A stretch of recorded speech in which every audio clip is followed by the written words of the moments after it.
Es de mucho agrado con nosotros en el día de hoy. Se encuentra el doctor Valenzuela, gran economista, una persona que, pues bueno, hablando así fuera de cámara, tras bastidores, pues pude ver cómo maneja bien esto de lo que es las bolsas, la economía, cómo está parada de frente ahorita en el mundo. Bueno, Bienvenido, ¿cómo está, doctor? dale, muchas gracias, Edwin, y muchas gracias a todos los que nos están viendo a través de todos los medios. A ver, la realidad es que creo que justamente la palabra clave que vos mencionaste y a lo que tuve oportunidad de hacer en estos últimos 20 años es adquirir mucha experiencia, porque nací en el norte de Argentina y al nacer en una zona periférica de un país en donde estaba muy lejos de la parte central, que era Buenos Aires, me obligó a entender lo que pasaba originalmente en mi país de una forma distinta. Creo que si hubiera nacido en Buenos Aires, hubiera tenido otro planteo desde hasta el punto de vista cultural. Al haber nacido en el norte de Argentina, me identifiqué mucho con los orígenes de mi familia.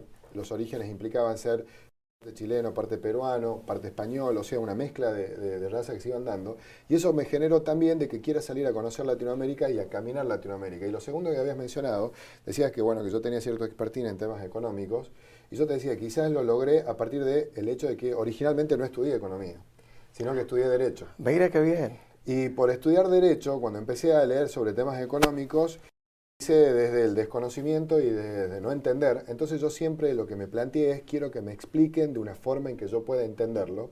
Y siempre digo lo mismo, porque soy abogado, no entiendo fácilmente el tema económico. Entonces cuando hablo con la gente, quiero explicarle yo de una forma que sea simple y sencilla, porque originalmente eso fue lo que yo primero demandé cuando empecé a trabajar en esto.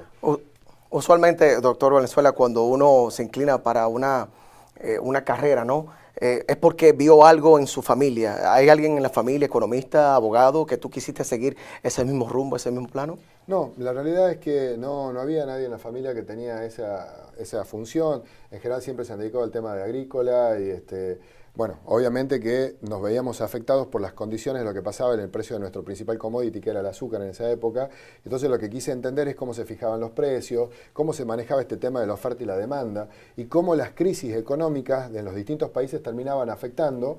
¿Y por qué terminaban afectando si uno estaba en Argentina? ¿Y por qué terminaba afectando, por ejemplo, la suba de tasas en Estados Unidos? Entonces, intentar desmenuzar cómo eso que parece tan arriba, tan lejano, termina afectando el bolsillo de la gente que nos está escuchando, fue la primera motivación, y eso fue lo que nos hizo empezar a trabajar en todo este ámbito, que es lo que hacemos hoy. Si vos me preguntas qué es lo que hacemos hoy, entendemos qué pasa en la economía de los países e intentamos generar negocios que tengan en base esa economía. Y te voy a dar un ejemplo práctico. A ver. Si una economía, por ejemplo la venezolana o la argentina, dice yo tengo una economía protectiva o cerrada, significa que puedo ser un exportador o un importador, pero en una economía cerrada hay uno de los dos que va a ganar y el otro que va a perder. Correcto. Te voy a dar el ejemplo de lo que pasó en el caso argentino en el año 2001. Hasta el año 2001 el peso argentino era igual a $1. Por consiguiente, el argentino ganaba dólares. Correcto. Por consiguiente, tenía mucho poder de adquisición de activos en otros países. Y obviamente era mucho más barato ir a comprar afuera que comprar en la propia Argentina. Entonces, ¿cómo era el modelo? Teníamos un modelo netamente importador. Porque con un peso argentino comprabas cualquier cosa mucho más barata en Bolivia, en Perú, en Paraguay, en el resto de Latinoamérica. Correcto. O en el propio mundo. Llegó la crisis argentina del 2001, el modelo cambió desde un tipo de cambio de 1 a 1 a un tipo de cambio de 1 a 4. Obviamente para el argentino que antes tenía $1, un peso, y que le alcanzaba para comprar cosas baratas en todo el mundo, pasó a pasar de que ya no le alcanzaba para comprar cosas baratas en todo el mundo. Entonces cambió un modelo netamente importador a un modelo exportador, porque era mucho más barato ahora producir en Argentina que salir a comprar las cosas afuera. Entiendo. En definitiva, hasta el año 2001, si yo había en Argentina un negocio que se llamaba todo por $1. Entonces vos podías comprar, y obviamente se compraban muchas cosas en China y se las vendían en Argentina. Todo por $1.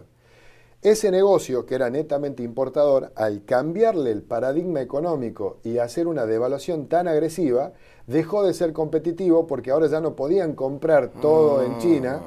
Y obviamente muchos de esos negocios fracasaron y quebraron.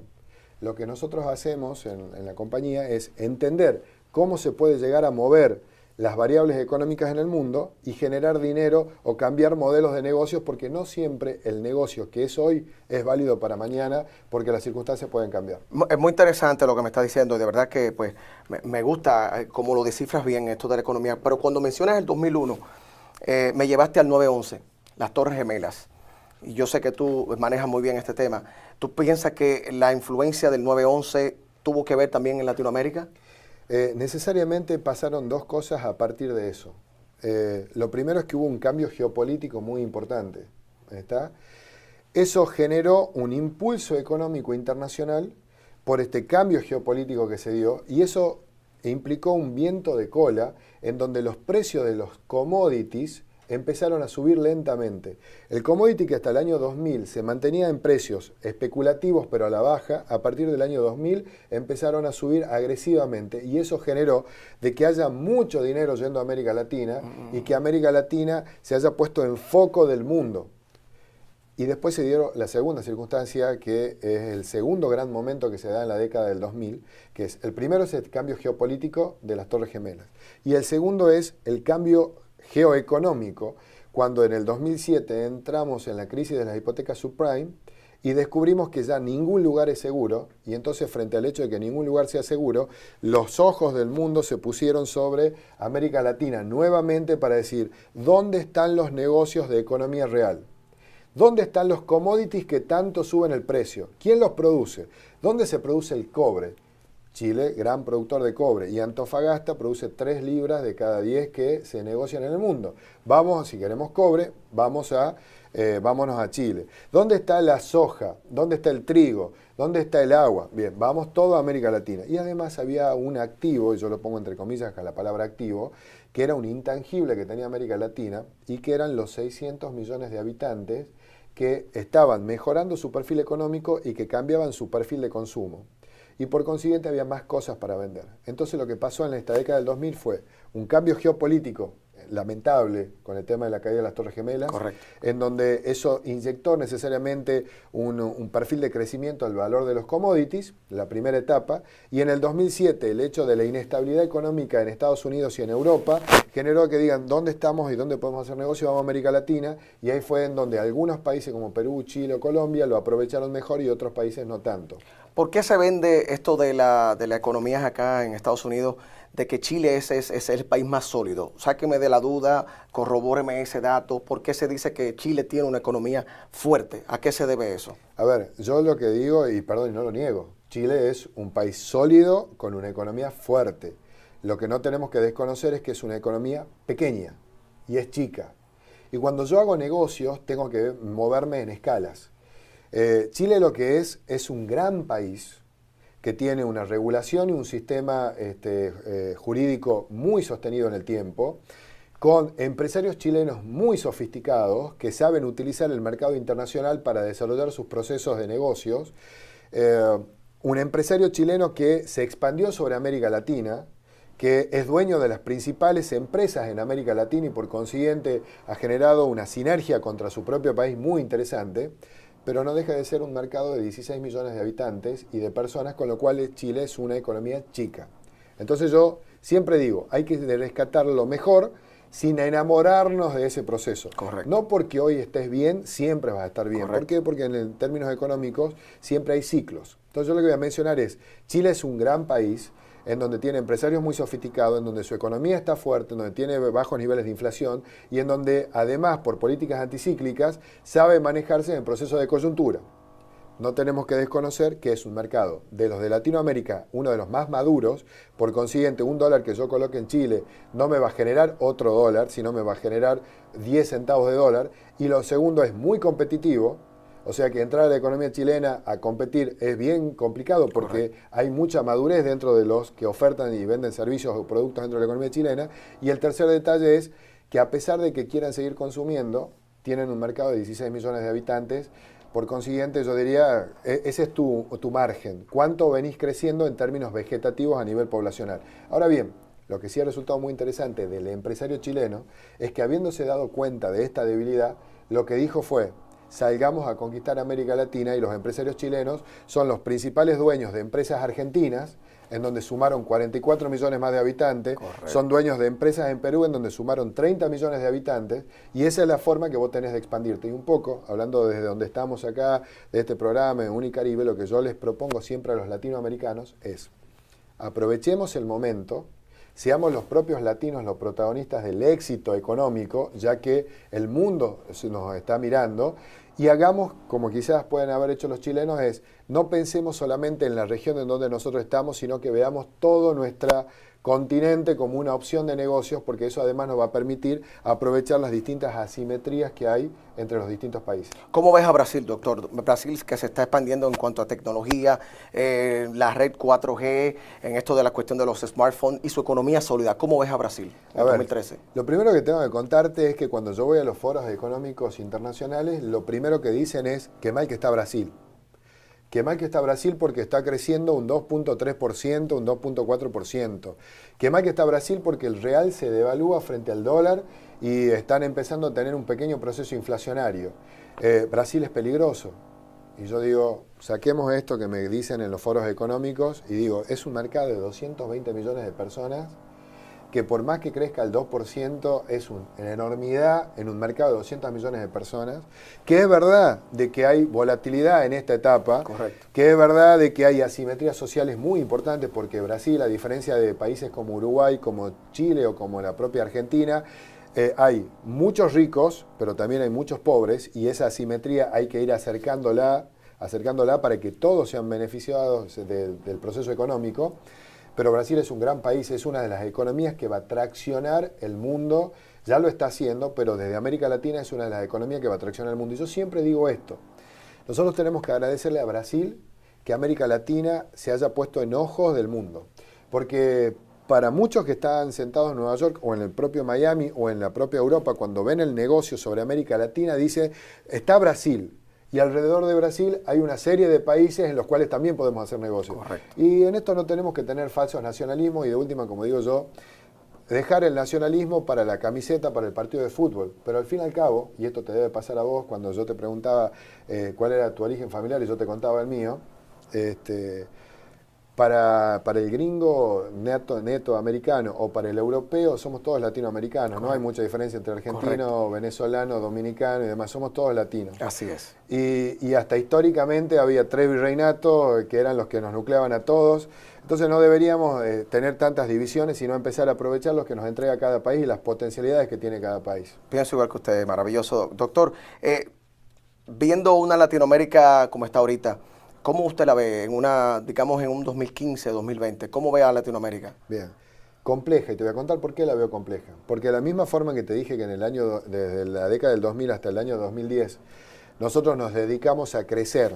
Y además de crecer, veníamos creciendo sostenidamente y los precios de nuestros activos y nuestras principales cosas con las que mercadeamos en el mundo venían creciendo sostenidamente. Más allá del 2007 y la especulación propia de lo que pasó, ese temblor que pasó, también tengo que aceptar que tenemos dos condimentos en estos años que son complejos. El primero es que el hecho de que la Reserva Federal Americana diga que en el corto plazo va a haber una suba de tasas, eso necesariamente implica que haya mucha volatilidad en el precio de los activos que fundamentalmente América Latina comercia. Y esa volatilidad necesariamente se transfiere a nerviosismo. Y cuando hay nerviosismo, dejamos de consumir. Y cuando dejamos de consumir, las economías se empiezan a desacelerar. Entonces yo lo que te tengo que definir es que el escenario para América Latina es en base a un contexto internacional, en primera instancia económico, y que volatiliza los precios de los activos que nosotros mercadeamos. Va a haber mucho miedo, nerviosismo, y eso va a generar que nuestras propias economías, no la de todos los países que están en las mismas condiciones, correcto, pero sí la mayoría, tengan estos movimientos que tienen que ver, por ejemplo, con el tema del tipo de cambio. Veníamos de un fenómeno en donde todas las monedas latinoamericanas venían creciendo en valor frente al dólar. Correcto. Ahora estamos en un proceso devaluatorio de vuelta frente al dólar. Bien. No todos van a reaccionar igual, no todos han hecho bien los deberes en la casa para aprovechar esta época de vacas gordas, para en la época de vaca flaca tener todo arreglado, pero sí es importante decir, va a haber especulación, volatilidad, no tenemos que tener miedo porque aparecen oportunidades. En el mediano y largo plazo seguimos creciendo porque tenemos mucho para hacer. El segundo elemento es este tema de Siria, que de alguna forma está marcando de vuelta otro movimiento geopolítico. Correcto. Y lo tenemos que monitorear. ¿Venezuela cómo lo ves? Mira, Venezuela está por entrar en el mejor momento y en esto voy a ser bien contradictorio. A ver, quiero Y escuchar te eso. digo por qué. Nicolás Maduro no es Chávez. ¿Está? Nicolás Maduro no tiene la mística que tenía Chávez y por consiguiente no tiene el poder de aglutinamiento frente a la idea. Me gusta eso. Bien. El segundo detalle es, yo creo que las ideologías de izquierda, de derecha o de centro se sostienen cuando tenés billetera. ¿Está? Correcto. Y el mejor ejemplo de esto te lo puedo plantear con algo que yo siempre marco. Yo estoy enamorado de Bolivia. Y Bolivia, con el presidente Evo, parecía que era muy de izquierda. Y su discurso es muy de izquierda. Y te aseguro de que ingresó mucha gente en este proceso de inclusión social al proceso económico. Sin embargo, Bolivia me muestra números que parecen de una economía netamente capitalista. Mira qué bien. Te voy a dar un ejemplo. Bolivia se endeuda en el mundo al 5% anual. ¿Está? Y el mundo quiere comprar activos americanos. Perdón, Goldman Sachs fue el que estructuró el proceso de endeudamiento de Bolivia. Bolivia entrega créditos hipotecarios a la gente que quiere consumir a 30 años al 5% anual, que en términos de economía latinoamericana es lo más barato que hay, inclusive es más barato que en Chile. Wow. Están ahí. Pero sí es definitivamente más barato que en Perú, que es la economía que está de moda. Entonces yo digo, ¿es un presidente de izquierda, un presidente capitalista? No, es un presidente al cual la economía y la coyuntura económica lo ayudó y por consiguiente puede sostener ideas. Volviendo al tema de Venezuela. 7 millones de votos contra 6 millones de Capriles. 6 millones que no eran de Capriles, eran 6 millones en contra de Maduro o en contra del chavismo. Correcto. ¿Está? Bien. Pero esos 6 millones de personas que han votado en contra del modelo son las que lo tienen o lo van a obligar en el corto plazo a Nicolás Maduro a tener que sentarse a una mesa de diálogo. Por consiguiente, el fenómeno de instalación de idea y de modelo político, y no estoy hablando de modelo económico, el modelo político fundamentalmente es para ponerse a discutir, porque implica de que tengo que sentarme a coordinar para poder gobernar mis estructuras. Y a eso agregarle la volatilidad en el precio del petróleo. Mientras haya volatilidad en el precio del petróleo, vos podés, y esto obviamente implica mucho dinero de negocios para Venezuela, sostener cualquier ideología. Pero cuando te empieza a faltar dinero, tenés que sentarte a renegociar con acreedores, con procesos y demás, y la gente no termina soportándolo, seas de izquierda, de derecha o de centro. Entonces yo creo que Venezuela, en el corto plazo, nos la vemos con un gran lugar para empezar a invertir nuevamente, porque es aprovechar esta coyuntura que se está dando. Wow, doctor, de verdad que nos honra mucho la presencia suya acá. Quisiéramos seguir hablando, pero usted sabe que el tiempo en televisión pues nos traiciona. Pero antes de despedirnos, doctor, quisiéramos saber, el público que nos está viendo a través de las cámaras de Eco Informativo, ¿dónde lo podemos ver? ¿Tiene algún segmento en la televisión? Tengo entendido que en Argentina tiene un... Sí, bueno, a ver, yo un poco vivo en un avión, porque... ¿Cómo le hace para la familia, su esposa? Bien, todos en Argentina y los veo poco, y eso es algo que tengo como débito. Me gustaría que me puedan acompañar más mis hijos. Yo tengo 4 hijos varones, así que de alguna forma me gustaría que me acompañen. Por el momento viviendo en un avión, visitando cada una de las oficinas que tiene la compañía, tanto en América Latina como en Estados Unidos, como en Europa. Pero algo que yo te comentaba fuera de cámara es, nosotros lo que intentamos es entender lo que está pasando en cada lugar. Yo no te hablaría así de Venezuela si previamente no hubiera ido a Caracas, a visitar Caracas, a conversar con gente en Caracas, a entender lo que está pasando en Venezuela, y no solamente en Caracas, sino también en otras ciudades venezolanas. Y esto es algo de lo cual nosotros en la compañía nos hemos obligado, que los economistas no sean economistas teóricos, que solamente vean un número, un indicador, una referencia económica dada por alguna consultora, sino que vamos y caminamos cada país, y caminamos bien, no solamente las ciudades principales, sino también las ciudades periféricas. Me parece bien. Entonces, ¿dónde nos encuentran? Nos encuentran en primera instancia en nuestra página, en latinamericainvest.com. Acá en Estados Unidos nos encuentran en Brickell 444, pero a partir de la página se pueden desarrollar porque nos encuentran en toda América Latina. Correcto. Y a mí particularmente, bueno, visitando los distintos países en distintos momentos. Qué bien, me parece muy bien, de verdad que sí. Como diría un gran amigo salsero mío, Rey Ruiz, que dice, fenomenal, no sé si lo conoce. Ha sido de muy grata su presencia por acá. ¿Le gusta la salsa? Me gusta la salsa, el merengue, la bachata.